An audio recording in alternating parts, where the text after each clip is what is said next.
So, hello everyone, welcome to our online learning platform SP lesson competitive exam. तो बच्चों हमारी series चल रही है सक्सेस बूस्टर सीरीज, जिसमें हम कंप्लीट कोर्स ऑफ फिजिक्स की बात करने वाले हैं। और आज का जो हमारा टॉपिक है बच्चों वो है म्यूचुअल इंडक्शन। सेल्फ इंडक्शन हमने पढ़ लिया था और इलेक्ट्रोमैग्नेटिक इंडक्शन का लास्ट टॉपिक है बच्चों ये म्यूचुअल इंडक्शन। तो उसकी बात करने जा रहे हैं बच्चों। तो म्यूचुअल इंडक्शन एक्चुअली में है क्या बच्चों? अगर दो कॉइल एक दूसरे के पास पास रखी हो, जैसे कि इस तरह से ये दो कॉइल हैं, ये एक दूसरे के पास पास रखी हो बच्चों, कुछ इस तरह से। हालांकि कुछ एयर गैप भी होता है बीच में इसके। यदि दो कॉइल एक दूसरे के पास पास इस तरह रखी हो कि फर्स्ट कॉइल है, ये कॉइल नंबर 1 दे दो उसको, और ये कॉइल नंबर 2 है। ओके, तो इस कॉइल फर्स्ट से जो फ्लक्स निकलेगा बच्चों, इससे जो फ्लक्स जा रहा होगा या मैग्नेटिक फील्ड लाइंस जा रही होंगी, वो दूसरी कॉइल से लिंक्ड हो जाए बच्चों, कुछ इस तरह से। ओके, तो उसको अपन क्या बोलेंगे बच्चों? Mutual induction. उसको हम बोलेंगे म्यूचुअल इंडक्शन। ओके, इसका मतलब क्या हुआ कि अगर मैं फर्स्ट कॉइल में करंट चेंज करूं, okay, if the current change in the first coil, तो क्या होगा बच्चों? दूसरी कॉइल है, ये कॉइल नंबर 2 है, इसमें क्या होगा बच्चों? फ्लक्स चेंज होगा। ओके, फ्लक्स चेंज होगा तो क्या होगा बच्चों? दूसरी कॉइल में एक इंड्यूस ईएमएफ प्रोड्यूस होगा। ओके, इस क्वालिटी को बोलते हैं बच्चों अपन म्यूचुअल इंडक्शन। म्यूचुअल इंडक्शन बोलते हैं। ओके, और जिससे इसको मेजर करते हैं बच्चों, उसको क्या बोलते हैं? Coefficient of mutual induction. Okay, जिस तरह से अपन ने कल एक कॉफिशिएंट पढ़ा था, कॉफिशिएंट ऑफ सेल्फ इंडक्शन, जिसको अपन ने किससे शो किया था बच्चों? एल से। आज इसको शो करेंगे कैपिटल एम से। ओके, तो अगर कॉइल फर्स्ट की बात करें बच्चों और कॉइल सेकंड है, ओके, तो the flux in coil 2 due to 1। Okay, the flux in coil 2 due to 1, जिसको आप किससे शो करोगे बच्चों? 5 to 1 से। तो जब 5 to 1 लिखोगे बच्चों, तो क्या लिखोगे? नंबर ऑफ टर्न लिखोगे सेकंड वाली कॉइल के, एरिया भी लिखोगे सेकंड वाली कॉइल का, लेकिन मैग्नेटिक फील्ड लिखोगे आप फर्स्ट वाली कॉइल का। ओके, इसी तरह से ड्यू टू 2 in 1, इसका मतलब आपको क्या निकालना बच्चों? 5 1 2, which is equal to number of turns भी फर्स्ट वाली का, एरिया फर्स्ट वाली का, लेकिन मैग्नेटिक फील्ड सेकंड वाली का। ओके बच्चों, और 5 to 1 जो होगा वो किसके प्रोपोर्शनल होगा बच्चों? I1 के। और अगर आप प्रोपोर्शनल का साइन हटा के इक्वल लेके आओगे तो एक कोफिशिएंट आएगा बच्चों, उसको अपन क्या बोलेंगे? Coefficient of mutual induction M2 into I1। तो ये 5 to 1 किसके इक्वल हो जाएगा बच्चों? M2 इंटू I1 के। सो इसका मतलब M2 किसके इक्वल हो गया बच्चों? 5 2 अपॉन I1 के। इसी तरह से बच्चों अगर आप M1 निकालोगे तो M1 किसके इक्वल हो जाएगा? 5 1 डिवाइडेड बाय I2 के। ओके, और M2 जब आप लिखोगे बच्चों, M2 का एक फॉर्मूला और हो सकता है बच्चों। 5 2 की जगह अपन क्या कर सकते हैं बच्चों? M2 में नंबर ऑफ टर्न सेकंड वाली का, एरिया सेकंड वाली का, मैग्नेटिक फील्ड फर्स्ट वाली का, डिवाइडेड बाय I1। इसी तरह से अगर आप M1 लिखोगे बच्चों, M1 में क्या होगा? नंबर ऑफ टर्न्स पहली वाली का, एरिया फर्स्ट वाली का, मैग्नेटिक फील्ड सेकंड वाली कॉइल का, डिवाइडेड बाय I2। ओके, अगर I1 और I2 आप 1 एम्पियर ले लो बच्चों, जैसे I1 अगर आपने 1 एम्पियर लिया, ओके, तो M2 किसके इक्वल आ जाएगा बच्चों? 5 2 के, because M2 equal to 5 2 upon I1 होता है। और इसी तरह से अगर आपने I2 भी 1 एम्पियर ले लिया तो M1 किसके इक्वल हो जाएगा बच्चों? 5 1 के। तो इसका मतलब अगर फर्स्ट कॉइल में आपने 1 एम्पियर करंट फ्लो कराई, तो सेकंड कॉइल में जो फ्लक्स है तो 1 एम्पियर अगर आपने फर्स्ट कॉइल में करंट प्रोड्यूस कराई या करंट फ्लो कराई, तो सेकंड कॉइल का जो फ्लक्स होगा वो उस कॉइल का कोफिशिएंट ऑफ म्यूचुअल इंडक्शन होगा। इसी तरह से अगर आपने सेकंड कॉइल में 1 एम्पियर करंट प्रोड्यूस कराई या करंट फ्लो कराई, तो फर्स्ट कॉइल का जो फ्लक्स होगा वो क्या होगा बच्चों, कोफिशिएंट ऑफ म्यूचुअल इंडक्शन। तो आपने फॉर्मूला देखा, फाई टू किसके इक्वल आया बच्चों, M2 मल्टीप्लाइड बाय I1। तो D phi two over D T which is equals to M2 DI1 over D T. तो D phi over D T क्या बन गया बच्चों, D phi two over D T minus E2 the EMF induced in second coil which is equals to M2 DI1 over D T. देखो first coil में अगर आप current change करोगे तो सेकंड कॉइल में EMF इंड्यूस हो जाएगा। Okay, इस तरह से अगर आप E1 लिखोगे तो माइनस E1 किसके इक्वल आ जाएगा बच्चों, या इसको इस तरह से भी लिख सकते हो बच्चों, E2 equals to minus M2 DI1 over dt। तो E1 किसके इक्वल आ जाएगा बच्चों, वो आ जाएगा minus M1 DI2 over dt। तो इस तरह से अगर आप फॉर्मूला प्रोड्यूस करना चाहोगे E2 और E1 के लिए, the EMF induce in second coil and the EMF induce in first coil, तो वो आपके पास आ जाएगा बच्चों। और अगर आप M1 M2 का एक फॉर्मूला और निकाल सकते हैं बच्चों, जैसे कल अपन ने L1 और L2 के लिए निकाला था, तो ये M1 किसके इक्वल आ जाएगा बच्चों, M1 जो होगा वो आ जाएगा E1 divided by DI2 over dt। Okay, इसी तरह से अगर आप M2 लिखोगे तो वो किसके इक्वल आ जाएगा बच्चों, E2 divided by DI1 over dt। Okay, तो अगर DI2 ओवर dt आप 1 कर दो तो M1 जो होगा वो किसके इक्वल आ जाएगा बच्चों, E1 के। इस तरह से अगर आप DI1 ओवर dt 1 कर दो तो M2 किसके इक्वल आ जाएगा बच्चों, E2 के। इसका मतलब अगर ये क्या हो गया बच्चों, rate of change in current. Okay, तो इसका मतलब अगर rate of change of current 1 कर दो आप, तो उसका जो EMF होगा, जैसे आपने DI1 ओवर dt 1 कर दिया, तो सेकंड कॉइल से जो लिंक इंड्यूस EMF होगा वो क्या होगा बच्चों, इसका कोफिशिएंट ऑफ म्यूचुअल इंडक्शन हो जाएगा। इस तरह से आपने DI2 ओवर dt कर दिया तो E1 किसके इक्वल आ जाएगा, M1 के इक्वल आ जाएगा। तो ये M1 और M2 के दो फॉर्मूले हो गए बच्चों, एक M1 M2 का ये फॉर्मूला हो गया और एक M1 M2 का ये फॉर्मूला हो गया फ्लक्स से, और एक हो गया बच्चों इंड्यूस EMF से। फिर बात करते हैं बच्चों डिपेंडेंसी ऑफ M किस किस पर डिपेंड करता है, जैसे अपन ने कल देखा था कि L किस किस पर डिपेंड करता है। तो डिपेंडेंसी ऑफ M, ओके बच्चों, कल L भी करंट पे डिपेंड नहीं कर रहा था, तो ये M भी करंट पे डिपेंड नहीं करता बच्चों। दोनों L और M सेल्फ इंडक्शन और म्यूचुअल दोनों करंट पे डिपेंड नहीं करते। और किस किस पे डिपेंड करता है बच्चों, ये number of turns in coil, एक तो उस चीज पर डिपेंड करेगा, shape and size of coil,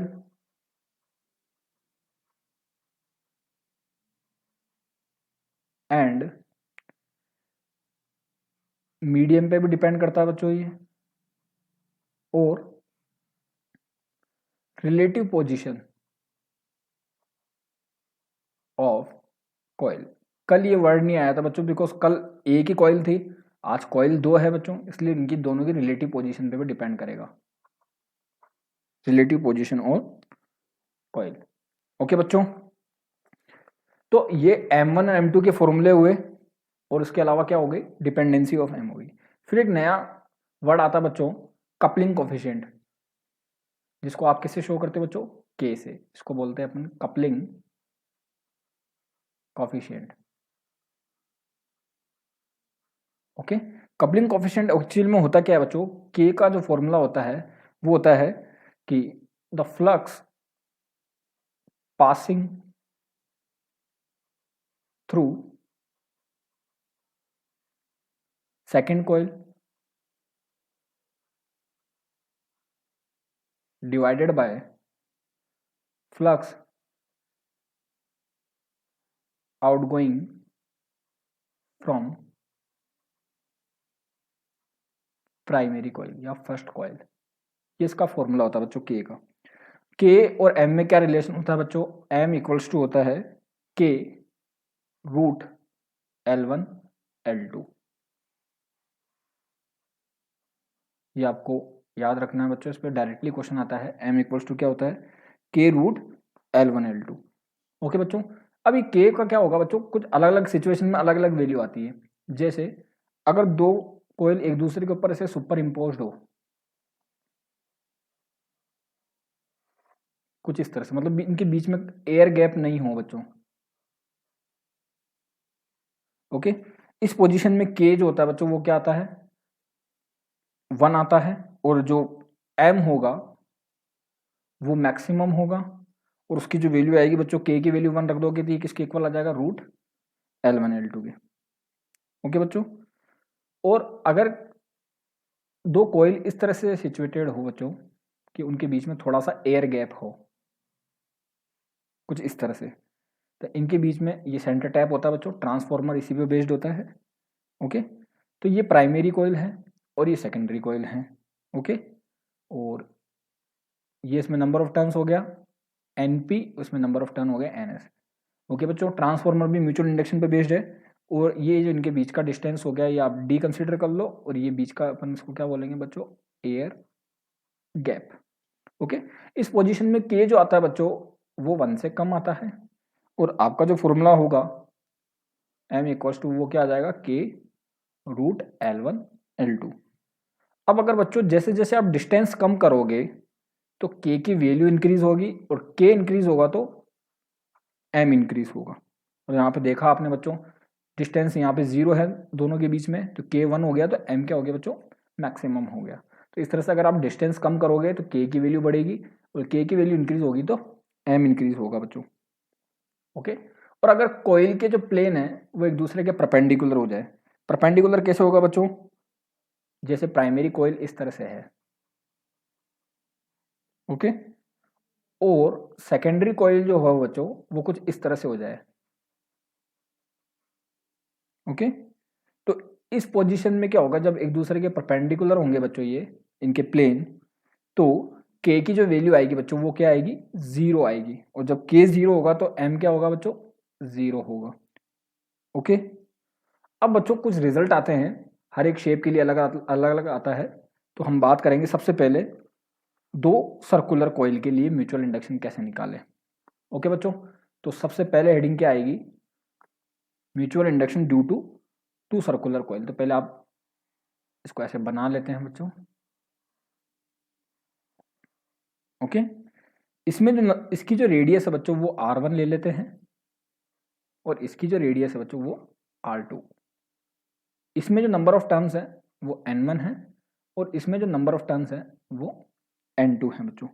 तो अगर आप M1 लिखोगे, M1 किसके इक्वल आएगा बच्चों, नंबर ऑफ टर्न फर्स्ट वाली का, एरिया फर्स्ट वाली का, लेकिन मैग्नेटिक फील्ड सेकंड वाली का, divided by I2।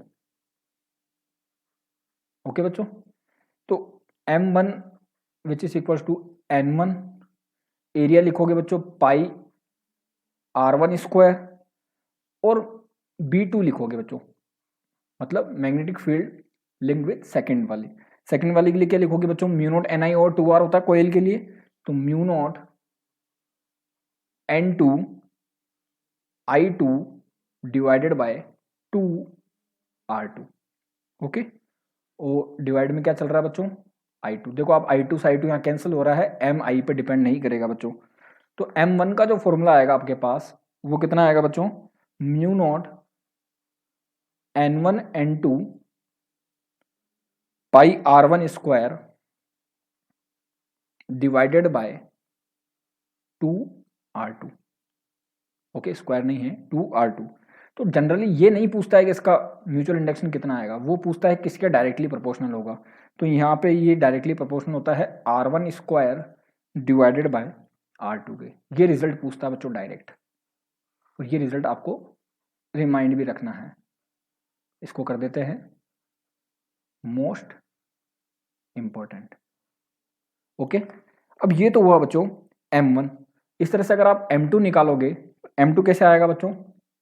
So M2 equals to, वो आएगा बच्चों नंबर ऑफ टर्न्स सेकंड वाले का, एरिया सेकंड वाले का, लेकिन मैग्नेटिक फील्ड किसका बच्चों? फर्स्ट वाले का, और करंट भी किसकी? फर्स्ट वाले की। ओके, तो M2 किसके इक्वल आएगा बच्चों? N2 एरिया लिखोगे तो बच्चों क्या आ जाएगा? पाई R2 स्क्वायर, और मैग्नेटिक फील्ड लिखोगे तो बच्चों क्या आएगा? Mu naught N1 I1 divided by 2 R1। Okay, यहाँ पे B1 है बच्चों। Okay, divided by 2 R1 upon I1।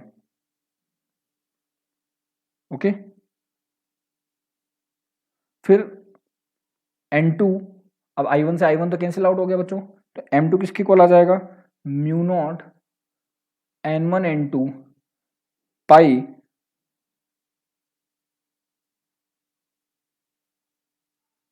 R1 square divided by R1 square divided by 2। तो यहाँ पे देखोगे M2 जो है बच्चों वो किसके प्रोपोर्शनल है? R1 के। इसके अलावा आता है बच्चों दो स्क्वायर कॉइल हों, 1 मिनट, तो स्क्वायर कॉइल हों, उसके लिए आपको म्यूचुअल इंडक्शन निकालना है, कितना आएगा? कुछ इस तरह से। ओके, इसकी जो साइड है वो A है, इसकी साइड B है, इसमें नंबर ऑफ टर्न्स N1 है, इसमें नंबर ऑफ टर्न्स N2 है। तो M1 किसके इक्वल आएगा? M1 जो आएगा वो आएगा N1 B2 A1 divided by I2। Okay, अब स्क्वायर की वजह से मैग्नेटिक फील्ड मैंने पढ़ा रखा है बच्चों आपको। M1 जो होगा वो होगा N1, एरिया लिखोगे A स्क्वायर, मैग्नेटिक फील्ड लिखोगे 2√2 mu naught N2 I2। Okay बच्चों, divided by pi B over I2। तो I2 से I2 कैंसिल आउट हो जाएगा बच्चों। आपके पास M1 का फॉर्मूला क्या आ जाएगा? 2√2 mu naught N1 N2 A square divided by pi B। तो M1 जो होगा बच्चों वो डायरेक्टली प्रोपोर्शनल हो जाएगा A स्क्वायर बाय B के। ये डायरेक्टली रिजल्ट पूछता है बच्चों। इस तरह से आप इसका M2 भी निकाल सकते हो बच्चों, कितना आएगा। ओके, बट एरिया वही लेना है बच्चों जिससे फ्लक्स लिंक्ड हो, जिससे फ्लक्स निकले वही एरिया लेना है आपको। ओके, फिर आता है बच्चों सोलेनॉइड और सर्कुलर कॉइल। तो थर्ड कंसेप्ट आता है सोलेनॉइड प्लस सर्कुलर कॉइल। तो ये सोलेनॉइड हो गई बच्चों। ओके, इसका एरिया हो गया A। ओके, इसमें जो नंबर ऑफ टर्न्स है वो N2 है, और यहाँ पे एक सर्कुलर कॉइल हो गई बच्चों जिसकी रेडियस है R, और इसकी जो लेंथ है वो आपको गिवन है L है, और इसमें जो नंबर ऑफ टर्न्स है बच्चों वो क्या है? N1 है। ये आपको सब गिवन है। तो आप जब स्मॉल n2 लिखोगे या स्मॉल n लिखोगे जनरली, वो किसके इक्वल आएगा बच्चों? Number of turns per unit length solenoid के लिए N2/L। तो अगर आप M1 लिखोगे बच्चों, M1 कितना आएगा? N1 A1 B2 divided by I2। So N1 A1 लिखोगे बच्चों, किसका एरिया हो जाएगा? इस सोलेनॉइड का, जिसको आप जनरली ए क्वेश्चन में गिवन होगा आपको, और ये डिवाइडेड बाय I2। और B2 जब आप लिखोगे बच्चों वो क्या लिखोगे? Mu naught N I2। Okay, तो I2 से I2 कैंसिल आउट हो जाएगा बच्चों, तो आपके पास M1 कितना आ जाएगा? वो आ जाएगा mu naught small n capital N1 into A, या स्मॉल एन को आप N2/L भी लिख सकते हो, तो आ जाएगा mu naught N1 N2 A divided by L। इसी तरह से आप M2 भी फाइंड आउट कर सकते हो बच्चों। M2 कितना आ जाएगा, N2 A2 B1 divided by I1। इन सब की वैल्यू पुट करके आप निकाल सकते हो बच्चों। इसी तरह से अगर दो सोलेनॉइड हो बच्चों अलग अलग, नेक्स्ट दो सोलेनॉइड अलग अलग हों बच्चों और उनके लिए आपको निकालना हो कितना आएगा, तो ये हम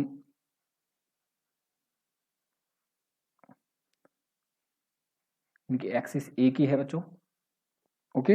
इसकी जो लेंथ है वो L गिवन है आपको, ओके। इसमें जो नंबर ऑफ टर्न्स हैं वो N1 है, इसमें जो नंबर ऑफ टर्न्स है वो N2 है, और एरिया क्या है बच्चों, A है, ओके। सो अब इस पोजीशन में क्या होगा बच्चों, 100% फ्लक्स लिंक्ड होगा, ओके। सो M1 जो होगा बच्चों, बिकॉज इससे जो मैग्नेटिक फील्ड लाइंस या इससे जो फ्लक्स निकलेगा वो टोटल इससे लिंक्ड हो जाएगा बच्चों, इससे जो सारा फ्लक्स निकलेगा वो इससे लिंक्ड हो जाएगा, तो 100% फ्लक्स लिंक्ड होता है। तो M1 जब आप निकालोगे बच्चों वो कितना आएगा, N1 एरिया फर्स्ट वाली का, मैग्नेटिक फील्ड सेकंड वाली का, करंट सेकंड वाली की, ओके। सो M1 किसके इक्वल आ जाएगा बच्चों, वो आ जाएगा N1, A1 की जगह आप A लिखोगे, B2 की जगह आप लिखोगे बच्चों mu naught N2 I2 divided by L upon I2। तो I2 से I2 कैंसिल आउट हो जाएगा, तो M1 किसके इक्वल आ जाएगा बच्चों, mu naught N1 N2 A by L। इस तरह से अगर आप M2 निकालोगे बच्चों तो M2 कितना आएगा, याद रखना बच्चों एरिया वही लेना है जिससे फ्लक्स लिंक्ड हो, तो यहाँ पे एरिया A ही है जिससे फ्लक्स लिंक्ड हो रहा है। तो आप जब M2 लिखोगे तो क्या लिखोगे बच्चों, N2 A2 B1 upon I1। तो N2 एरिया तो A ही है, B1 की जगह क्या लिखोगे बच्चों, mu naught N1 I1 upon L divided by I1। तो आपके पास जो फॉर्मूला बन जाएगा वो M2 कितना आ जाएगा बच्चों, सेम रिजल्ट आएगा mu naught N1 N2 A by L, okay. So M1 और M2 दोनों इक्वल आ गए बच्चों। So M1 equals to M2 equals to M, वो किसके इक्वल आया बच्चों, mu naught N1 N2 A by L के, ओके। सो ये चैप्टर बच्चों यहीं खत्म होता है, और भी कोई टॉपिक बचा होगा तो वो कर लेंगे। अगर आप वीडियो को पसंद आई हो बच्चों तो प्लीज़ लाइक कीजिए, थैंक यू।